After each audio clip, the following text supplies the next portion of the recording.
Hello everyone, welcome to our channel Nursing to Hope. Today we will discuss about mental health nursing. Firstly, mental health nursing में हम पढ़ेंगे mental health. तो mental health पढ़ने से पहले हम health को डिस्कस करेंगे. हेल्थ क्या होता है?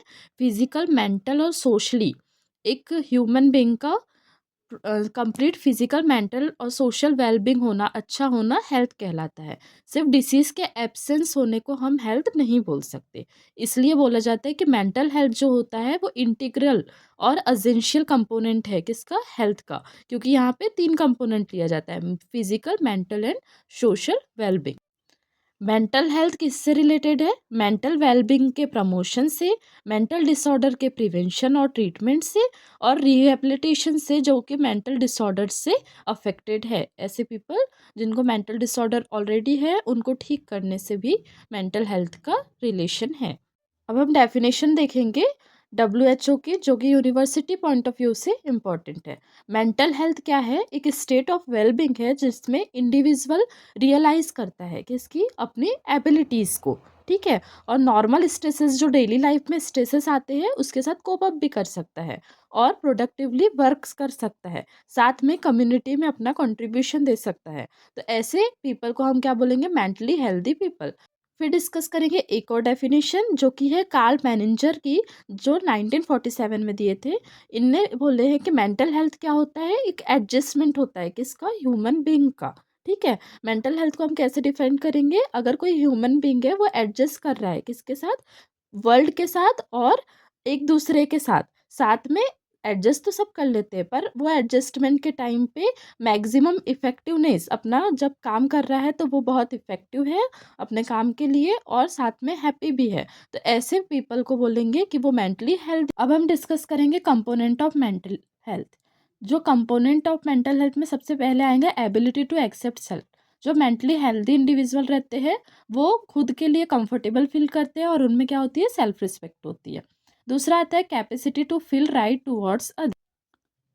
जो मेंटली हेल्दी इंडिविजुअल होते हैं वो दूसरों का भला चाहते हैं, उनके लिए अच्छा होता है, वो लोग फ्रेंडशिप्स करते हैं एंड रिस्पॉन्सिबिलिटी लेते हैं अपने नेबर्स की, अपने फैमिली मेम्बर्स की.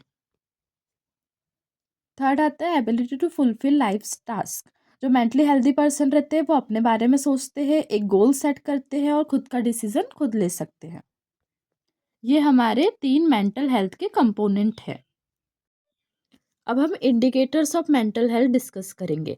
जहोदा 1958 ने 6 इंडिकेटर्स दिए थे मेंटल हेल्थ के लिए, जिसमें फर्स्ट इंडिकेटर में आता है पॉजिटिव एटीट्यूड टुवर्ड्स सेल्फ. मतलब जो मेंटली हेल्दी पर्सन रहेगा उनका खुद के लिए एक पॉजिटिव एटीट्यूड होगा, वो सिक्योर फील करेंगे खुद को इन्वायरमेंट के अंदर. सेकंड आता है growth, development and ability for self actualisation. इसका मतलब ये है कि ये इंडिकेटर ये बताता है कि इंडिविजुअल ने अपने टास्क को अचीव किया है या नहीं हर डेवलपमेंट के साथ साथ. मतलब जैसे छोटा था, उसका कोई वहाँ पे गोल था, उसको अचीव कर पाया है या नहीं कर पाया है. 3 साल तक उनने अपना ब्लैडर बबल कंट्रोल कर पाया है या नहीं कर पाया है. ठीक है. बड़ा हुआ तो उसमें इंटीमेसी आई है या नहीं आई है. ये सारी चीज़ों को क्या होगा कि सेल्फ एक्चुअलाइजेशन हुआ है या नहीं हुआ है, ये बताता है. इंडिकेटर्स है मेंटल हेल्थ के लिए. थर्ड आता है इंटीग्रेशन. थर्ड इंडिकेटर है इंटीग्रेशन. इंटीग्रेशन बोलते हैं कि इंटीग्रेशन मतलब इंडिविजुअल की एबिलिटी किसके साथ रिस्पॉन्ड करने की, इन्वायरमेंट के साथ, या फिर जो फिलोसॉफी है लाइफ की उसके साथ रिस्पॉन्ड करने की एबिलिटी को इंटीग्रेशन बोले हैं. ठीक है. इसमें इंडिविजुअल क्या करेगा? एंजाइटी को मेंटेन करेगा कोई भी स्ट्रेसफुल सिचुएशन में. फिर फोर्थ आता है ऑटोनॉमी. ऑटोनॉमी में क्या होगा? इंडिविजुअल में एबिलिटी होगी कि वो अपना जो काम है, कोई भी परफॉर्मेंस है, उसको परफॉर्म कर पाए एक इंडिपेंडेंट सेल्फ डायरेक्टेड मैनर में. ठीक है. इंडिविजुअल खुद चॉइस कर पाएगा, खुद एक्सेप्ट कर पाएंगे अपनी रिस्पॉन्सिबिलिटीज़ के लिए, और आगे जो भी होगा उसके लिए इंडिविजुअल खुद जिम्मेदार होगा. ये होता है ऑटोनॉमी. फिफ्थ आता है परसेप्शन ऑफ रियलिटी. इसका मतलब ये है कि जैसा इन्वायरमेंट है वैसा उसको परसीव करना बिना डिस्टॉर्शन के, मतलब बिना उसको अपोजिट लिए या अलग लिए. जैसे कि और दूसरों के लिए एम्पैथी लेना, रखना, सोशल सेंसिटिविटी रखना, ये होता है परसेप्शन ऑफ रियलिटी. सिक्स्थ और लास्ट होता है इन्वायरमेंटल मास्टरी। ये बताता है कि इंडिविजुअल ने सेटिस्फैक्टरी रूप में अपने इन्वायरमेंट पे, अपने सोशल ग्रुप के साथ, सोसाइटी के साथ मास्टरी मतलब सेटिस्फैक्टरी जो रोल है वो अचीव करा है या नहीं करा है। वो इन्वायरमेंटल मास्टरी में ये भी आ जाएगा कि वो लव को एक्सेप्ट कर पा रहा है या नहीं, या दूसरों को लव दे पा रहा है या नहीं दे पा रहा है। ये हमारे 6 इंडिकेटर्स ऑफ मेंटल हेल्थ है, जो कि बहुत ज़्यादा इम्पोर्टेंट है। अब हम डिस्कस करेंगे 7 science of mental health. Mental health के क्या 7 साइन हैं? तो फर्स्ट है हैप्पीनेस। हैप्पीनेस होना चाहिए, अपने बिहेवियर पे कंट्रोल होना चाहिए, रियलिटी का अप्रेजल होना चाहिए, मतलब उसको रियलिटी पता होना चाहिए, अपने वर्क में इफेक्टिवनेस होना चाहिए, हेल्दी सेल्फ कॉन्सेप्ट होना चाहिए, मतलब खुद के लिए अच्छे विचार होना चाहिए, सेटिस्फाइंग रिलेशनशिप होना चाहिए, मतलब आजू बाजू वालों के साथ रिलेशनशिप या फैमिली मेम्बर्स के साथ रिलेशनशिप अच्छी होना चाहिए, और कोपिंग स्ट्रेटजीज इफेक्टिव होना चाहिए। मतलब ऐसा नहीं है कि जो स्ट्रेसेस आ रहे हैं तो वो प्रोजेक्शन कर रहा है, मतलब दूसरों पे ब्लेम कर दे रहा है, ऐसा सब कुछ नहीं होना चाहिए। प्रॉपर कोपिंग स्ट्रेटजीज होना चाहिए कि कोई भी प्रॉब्लम आ रही है तो वो सॉल्व कर पाए। अगर किसी इंडिविजुअल में ये साइंस प्रेजेंट है, इसका मतलब ये इंडिकेट करता है कि वो इंडिविजुअल मेंटली हेल्दी है। अब हम डिस्कस करेंगे कैरेक्टरिस्टिक्स क्या होती है मेंटली हेल्दी पर्सन की। मतलब मेंटली हेल्दी पर्सन कैसा होना चाहिए, उसकी क्या कैरेक्टरिस्टिक्स होती है।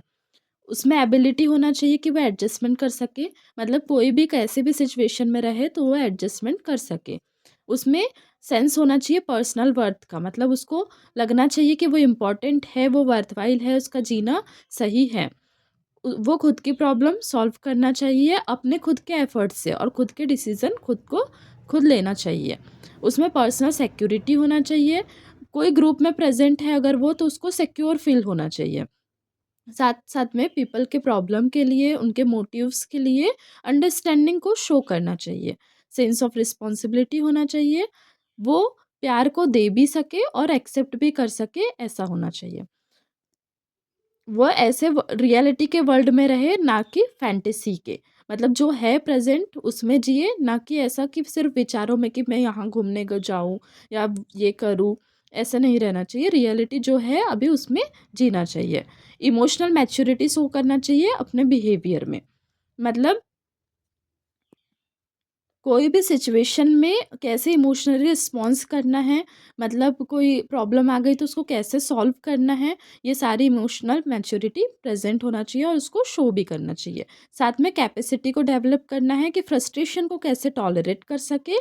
साथ साथ में डिसअपॉइंटमेंट, लाइफ में जितनी भी प्रॉब्लम्स आ रही है या फिर फेलियर फेस कर रहा है तो उसको टॉलरेट करने का कैपेसिटी होना चाहिए। डेवलप्ड फिलोसॉफी होना चाहिए लाइफ की, मतलब लाइफ हम क्यों जी रहे हैं, क्या करना है, मीनिंग होना चाहिए, पर्पस होना चाहिए उसके अंदर में कि वो डेली एक्टिविटीज़ कर रहा है तो वो कोई मतलब की है या नहीं।